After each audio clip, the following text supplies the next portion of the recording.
Hello, everyone, and welcome back to another episode of the 8-Bit Adventures Podcast. This is episode 331. I am your host, Sean Hayes, and I'm here to bring you the latest and greatest gaming news of the past week. So, hope everyone's had a great week. For the Lorcana fans out there, finally got a chance to play Palace Heist last night with some folks from my local league. And boy, oh boy, is that game hard. And having more players doesn't necessarily make the game easier. So for those who don't know, if you really don't know about Lorcana, so Lorcana is a Disney TCG by Ravensburger. And in the latest set, they introduced its second sort of co-op spinoff,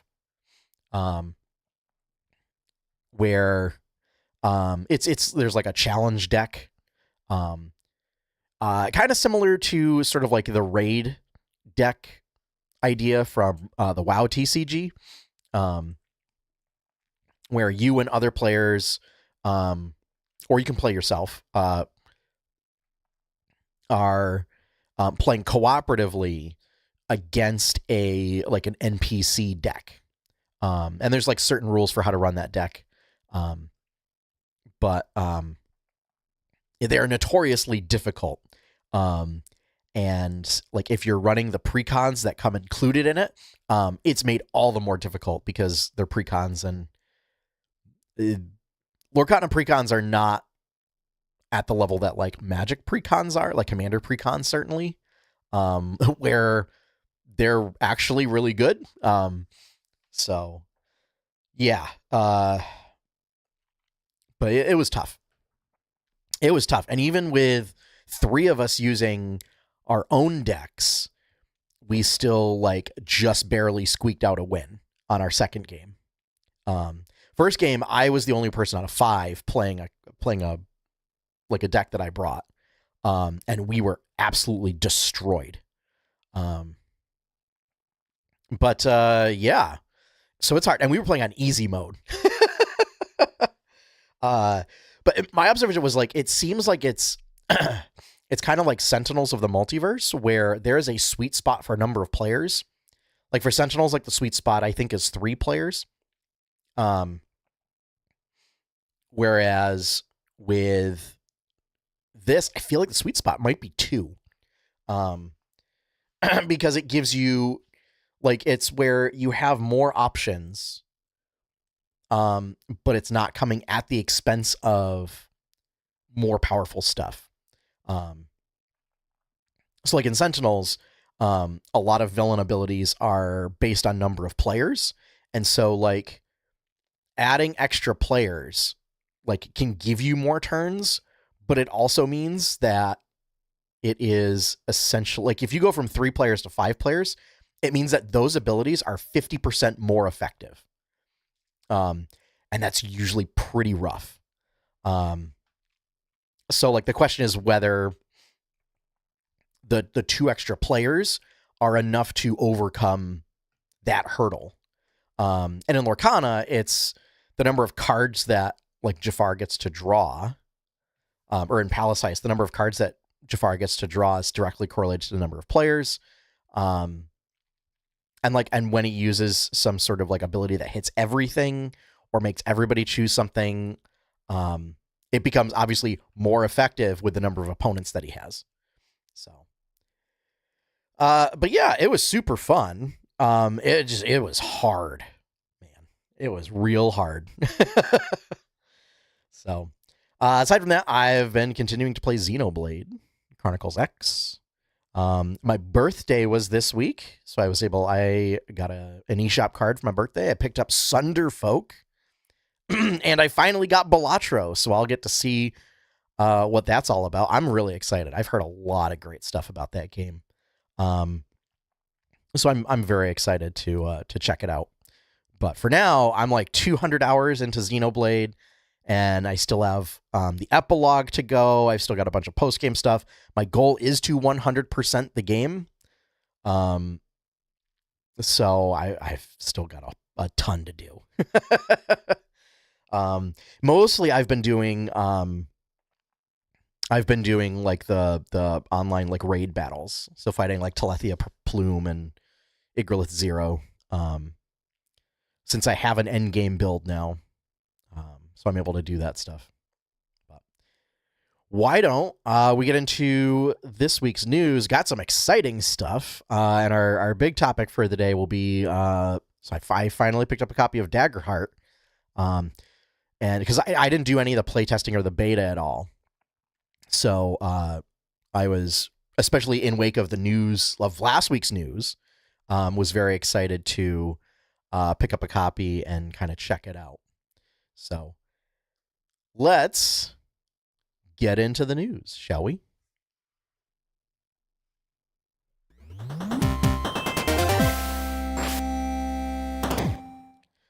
So first up, I was not expecting this at all. Which if I don't know if maybe I just missed an announcement or something, but Wizards of the Coast has announced a Sonic the Hedgehog secret lair drop. So yeah. And I'm sure everybody that hates Universes Beyond is screeching about this, I'm sure. The one thing I will say is that it kind of continues the tradition of printing cards that don't yet have universes within versions of them. So like all of the named characters will be unique. And also like, and it's one thing if like they're like decent but not busted. Like if they're not like absolute must-haves, like in terms of power level. However, there's a super state card that's in the secret lair. That's a colorless legendary aura. That is absolutely bananas if you can cheat it out, or just play green because it costs 7. But it makes the enchanted creatures base power and toughness 9/9, and it gives it flying, first strike, trample, and haste. And whenever it deals combat damage to a player, you then deal the same amount of damage to each other opponent. So yeah, it's, and I think like it would be like absurd enough on its own, but the fact that that came out just after Jumbo Cactuar came out in the Final Fantasy set, it feels a bit gross, especially if it's going to be a secret lair drop. So it's like, I don't mind Universes Beyond. What I do mind are what are likely going to be limited run secret lairs, and then you're not going to be able to get that card again. Because I don't know, who knows how long it'll take for the Universes Within versions to come out.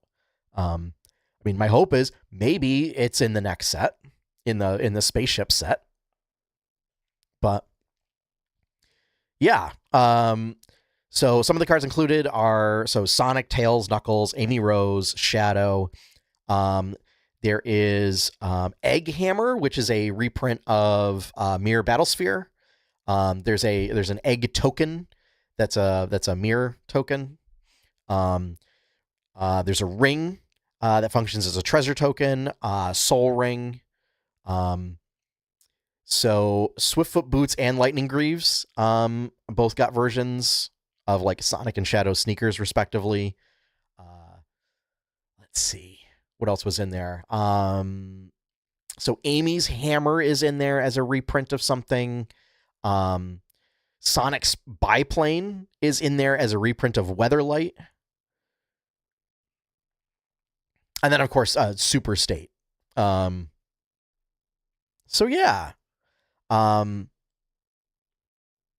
So Knuckles has like double strike. Double strike and trample? I think there's something like that. He definitely has double strike, but I can't remember what his other one is. And like whenever one of your other creatures dies, like you get a treasure token. And And then if you have, or maybe it's deals, or one or more deals combat damage, you get a treasure token. But if you have 30 or more artifacts, you win the game. So it's one of those. And mono red. So, just go burr and churn out treasure tokens and win. Like, at least granted, Revel in Riches, like, requires treasures, but it only requires, like, 10. But it feels like in red, getting 30 artifacts is not that big of a deal. So, sure. Great. So yeah, that's coming. But yeah, I guess it's so. Admittedly, I'm a little bummed because like I don't have the money for Secret Lairs anymore. And then, or really any Magic cards anymore. Especially since like I'm trying to focus on Lorcana. But yeah, it's one of those things where for kitchen table Magic, like I'll just proxy it. But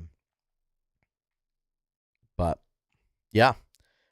So good news for Magic and Sonic fans, which I feel like there's probably a pretty big crossover of that. So at least like, I don't know. I'm sure there's still, the MTG purists who are griping about it, but I don't know. What are you gonna do? We are well onto the Universes Beyond train at this point. So, yeah, at least these, I think it's not standard legal at the very least. So if you care about that, then I guess it's a win for you. But yeah. So I'm also curious to see like if it'll be a premium Secret Lair or like the regular ones where you could get everything for like $30. Which I don't know. Might be worth it because, Sonic is popular. So, all right. Let's move on. IGN reports that the upcoming title Resident Evil Requiem will finally return to Raccoon City and what Umbrella's been up to. It'll have a new protagonist. And it sounds like they are not focusing on Leon, because they feel like Leon is more of an action hero and they wanted to return it more to a horror style genre. So like this character will visibly recoil from frightening moments and stuff. But they also mentioned that there will be like more action oriented scenes. So there is speculation that, Leon might be in control for those. I don't know. But yeah, I mean, I feel like Raccoon City and Umbrella Corp are, to me, intrinsic to the series. And like, it's interesting when they veer off and do other stuff, but like, I'm glad to see them like bring it all back to where the series started. And I mean, because like, I can't remember the last time the series has been in Raccoon City. But at least like, it's weird in that like we're only 2 games out from 7 where we last dealt with Umbrella, but that was almost 10 years ago. So yeah. So it's one of those where I won't play it because I'm a wuss and I can't play Resident Evil. But I will watch it. Like I'll gladly watch streams of other people playing it. But like, God, just thinking about like 7, like even watching like the first, well, like if you're going slowly, like the first hour of gameplay, or essentially like the intro, like even just watching it gave me such anxiety, and I'm like, I can't. There was no way I could play this game. So, But yeah, I mean, I'm familiar with the series, so seeing Raccoon City come back is cool. Next up, Game Informer reports that Super Mario Strikers is coming to Nintendo Switch Online plus expansion pack July 3rd. So it is the next title coming. It was announced previously that this was one of the titles coming soon. But yeah, this game was great. I don't tend to play sports games. And this one was awesome. So very excited to see this be available online.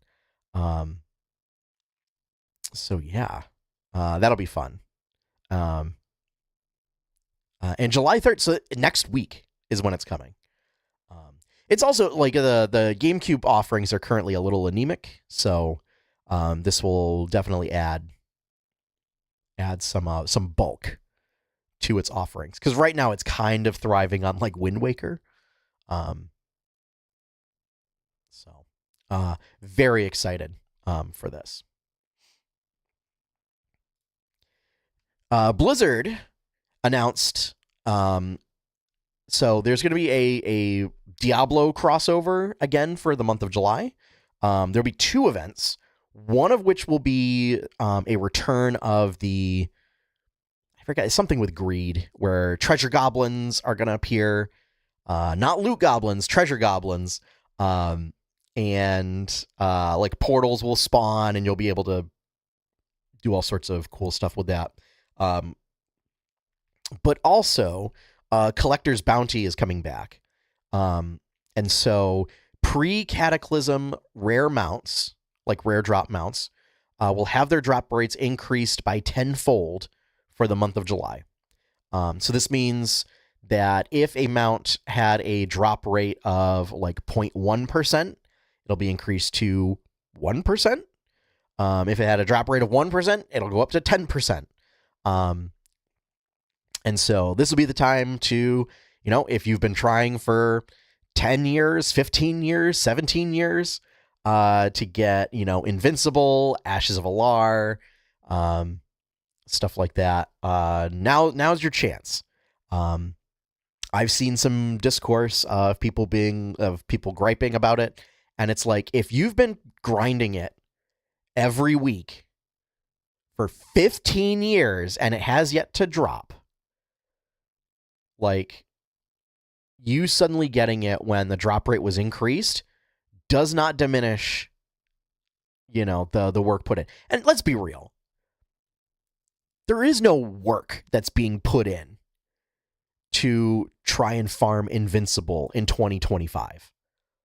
When you're level 80, you're steamrolling your way through the end anyway. So let's not pretend that I had to grind to do that. No. It's taking you 20 minutes to clear the entirety of the raid, since you just one-shot everything in there. Come on. It's tedium is what it is. Okay? Grinding it would have been the achievement, which is what they do, would have been getting it back during the relevant expansion. Okay? Saying that I ground for, 15 years and I didn't get it, and now they're going to increase it, and if I get it, I'm going to be, disappointed, and I'll feel like it's cheapened. No, dude, you put in the work. How about take it as you are finally being rewarded for it? So, yeah, this actually, okay, I was going to take a break because I've heard that the latest content patch isn't great. Something like Legacy of Aerithor isn't great. Hasn't been enough to pull me back from Xenoblade in particular. But I mean, rare mounts possibly being achievable now might do it. So congrats, Blizzard. Because also they're doing a Summerween thing for the trading post, where it's all Forsaken themed. So I was just I'll skip it this month. But then also I realized I could just get my Trader's Tender. So But yeah. So, and again, pre-Cataclysm. Okay, so this is classic or vanilla, if you prefer. Yeah, which is so vanilla, Burning Crusade, and Wrath of the Lich King. So those mounts specifically will have their drop rates increased. Okay. So there we go. Finally, our big topic for today. So Daggerheart. Let's talk about Daggerheart. So I was finally able to pick up a copy from my local game store. Again, like I was kind of like, it seems interesting, but like, I'll wait.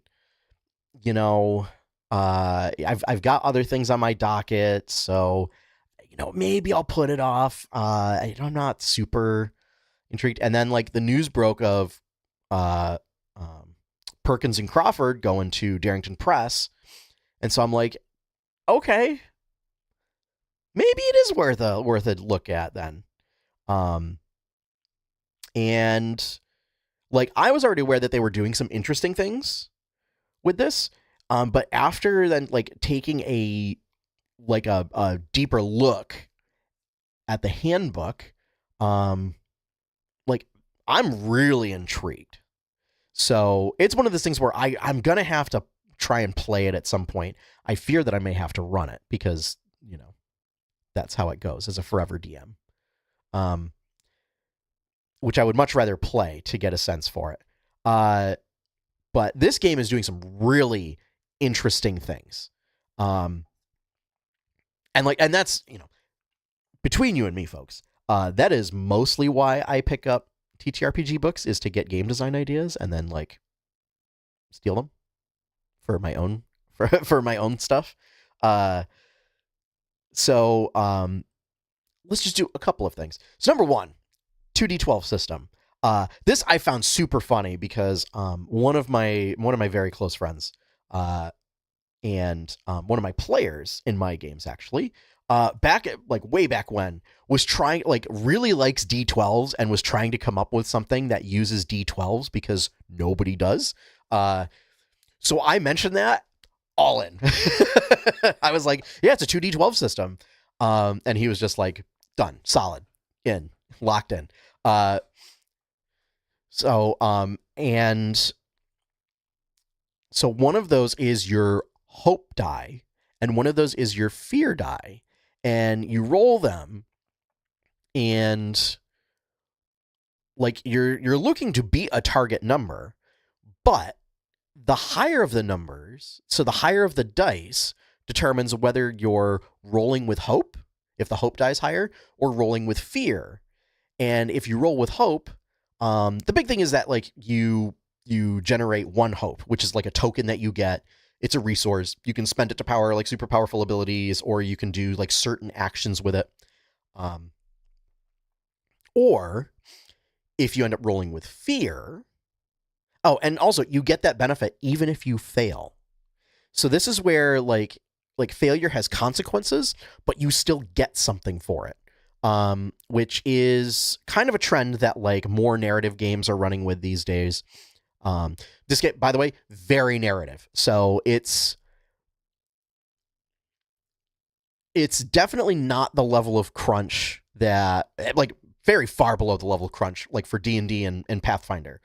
But it is, in my opinion, certainly crunchier than a lot of Powered by the Apocalypse games. And I think like it definitely leans more into that realm.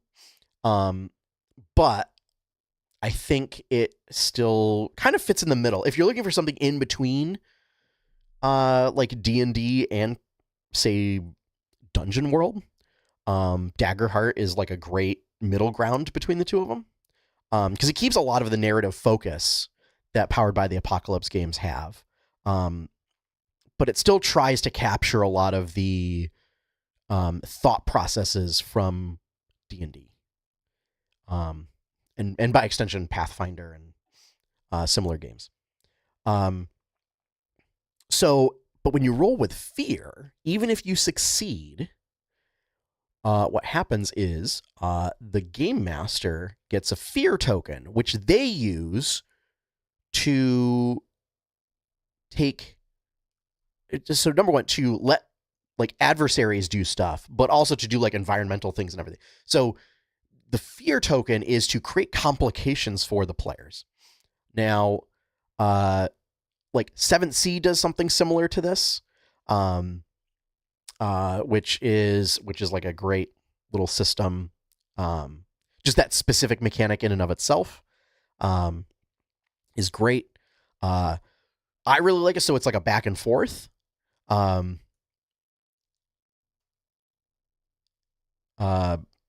With using fear, and this way it creates like every roll that you do like is gonna do something interesting, and like something particularly interesting, not just like it's interesting if you succeed, or in the cases of like you get less useful information, but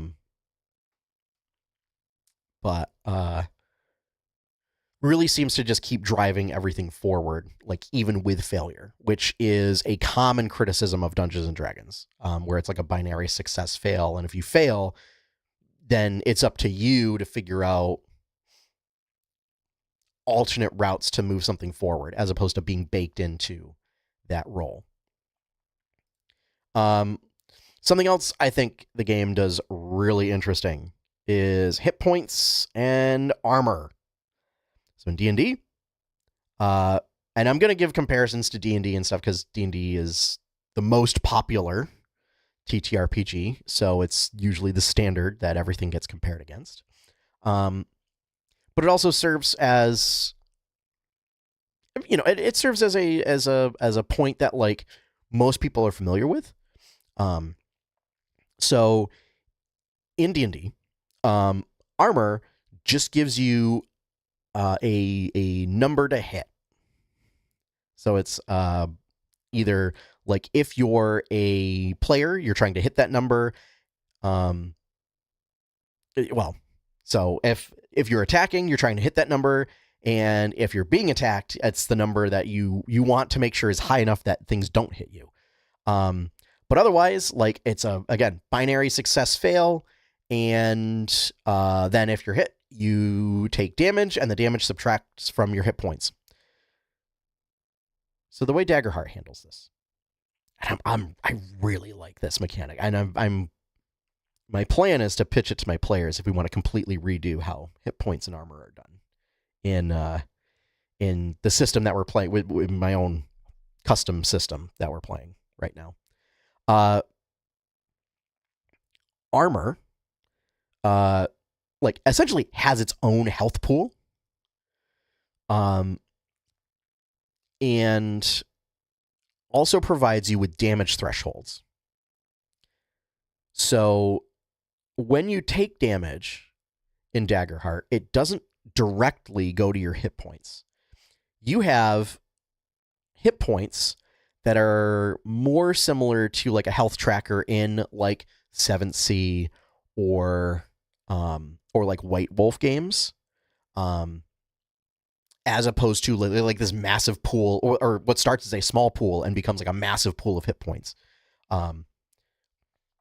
So when you take damage, the damage is then compared to your damage thresholds.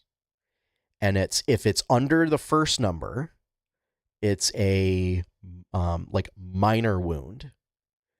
And then you lose 1 hit point. If it's greater than or equal to the second number, but less than the first number, but less than the second number. So like you might have a damage threshold of 5/10. Okay. So if you take 4 or less damage, you take a minor wound and you lose 1 hit point. If you take 5 to 9 damage, you get a moderate wound and you lose 2 hit points. And then if you take 10 or more, it's a severe wound and you would lose 3 hit points. And like your hit points might be like your starting hit points might be like 6. So still incentivizes you to not get hit, which is referenced from like your evasion score. But obviously, better armor will give you better damage thresholds. So it means that like the range, like it makes it more likely that you will be taking minor or moderate wounds. What the armor's health pool does is you can mark off one of those hit points on your armor, which are called armor slots, and you can reduce the severity of the hit that you take by 1 step. Okay, so essentially you reduce the number of hit points you lose by 1. I think this is super cool. It reminds me a bunch of like Star Wars Saga Edition, where you had vitality points and hit points. And it was just, it was in a typical D20 game type thing where like when you took damage, it actually reduced your hit points, but like critical hits would reduce your vitality points. And at some point, like you would also take damage to your vitality points. And it was, if your vitality points ran out, like you were dead. If your hit points, ran out, like you could convert some of your vitality points, blah, blah, blah. But it essentially felt like an extra hit point pool. Whereas this feels like more of how like armor works. Like I've come to not really like the armor just provides a number that you get hit, but it doesn't provide any sort of damage reduction. Like it treats it as armor as total evasion. So it's either you completely negate a hit or you are treated as if you weren't wearing armor at all. And I got around it by armor provides damage reduction. But this in a way, like I like it because you don't have to deal with like subtracting numbers all the time. And it still allows like to do glancing blows and stuff like that. So yeah, there's also stress, which it's basically treated as like another separate health pool, but things will deal stress, or you can gain stress in order to use certain abilities. The big difference is if you run out of, or if you mark all of your stress, you're then vulnerable and everything has advantage to target you, basically. So anything targeting you has advantage. And if you have to take on any more stress when you have no boxes left, you instead then you instead lose hit points. So I think all of that, super interesting, super great. It also means that you're dealing with like much lower damage totals because you don't have to roll buckets of dice. And like people love rolling buckets of dice. People don't love adding up buckets of dice. And having run an after school game, the less dice that you need to roll at a given time, the better, because it slows everything down so much. And especially if you have people who are weaker at math, that have trouble with like doing calculations on the fly. Instead, if it's having like a wildly ranged roll. So like there are times when you roll a D20 and add a number, and that's the damage that you deal. I think that's like it's way less consistent, but it involves less math than rolling 3d6 and adding a number. Because then that's essentially 4 numbers that you have to. That's twice as many numbers that you have to add. Which again, for a lot of folks, that's not a problem. But it does, essentially not having to do as much calculation on the fly does make the game more accessible. I also think the domain system's pretty interesting.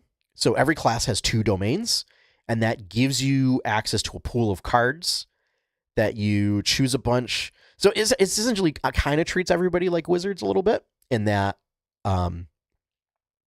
you essentially pick cards from your domains for your loadout, and then that's like your abilities until you swap cards out.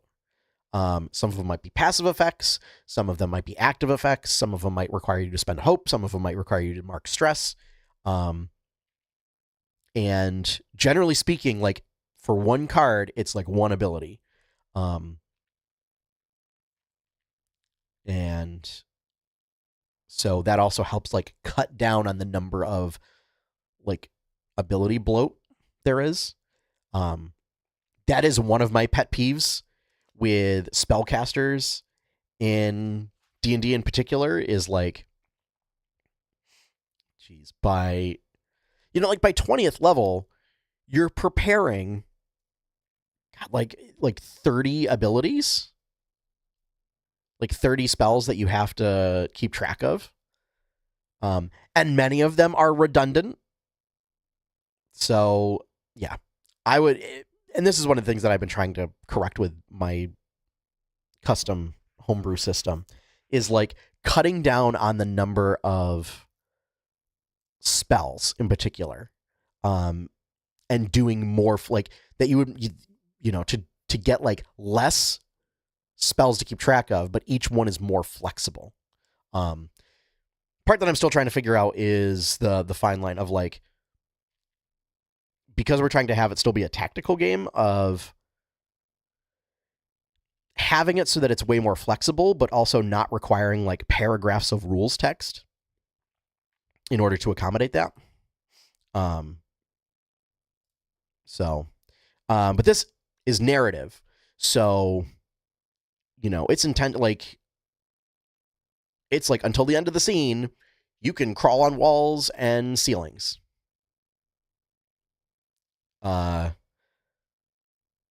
And, stuff like that.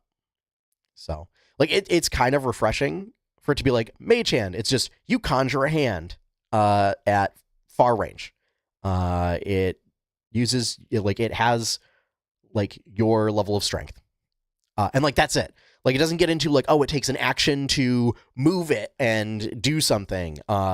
And, you have to maintain concentration on it or whatever. It's like, no, you conjure a hand and it can do whatever your hand can do. So I think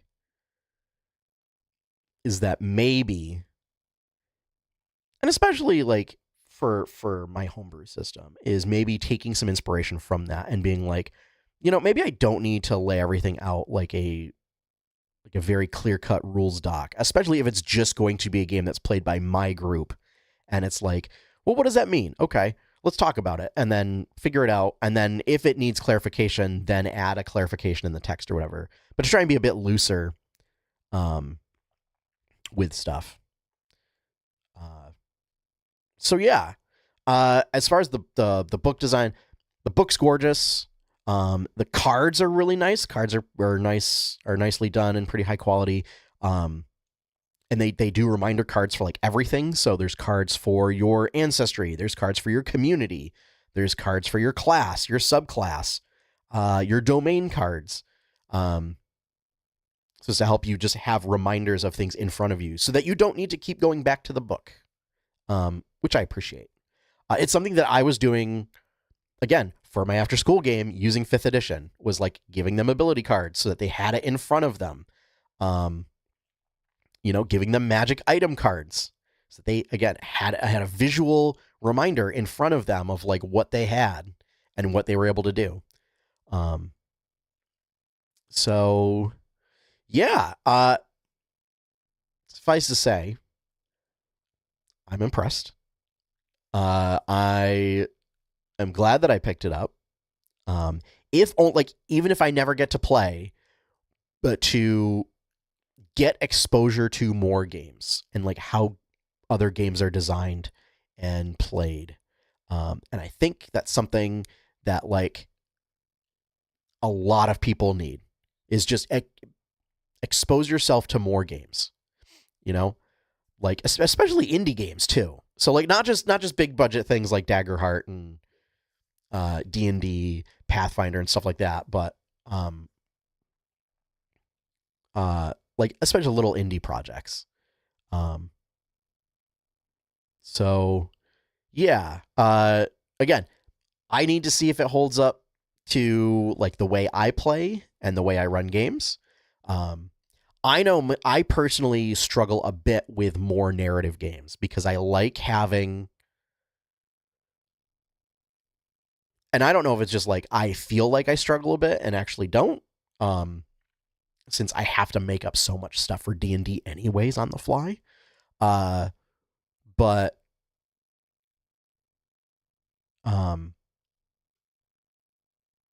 like when I'm thinking about stuff, I prefer to have like rules and guidelines for things that I can just like reference and then internalize, as opposed to just coming up with like what makes a good story.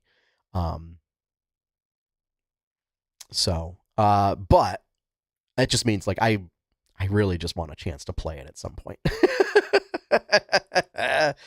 But yeah, I'm very intrigued. I'm super happy with it. I did just get the core set, which just comes with the book and essentially like a basic copy of all the cards.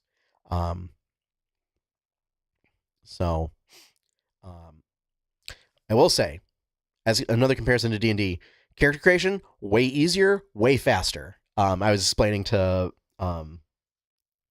at our little game night last night, like my rubric and my standard is like to take one of my existing D&D characters. So like I know how long it takes to make that character.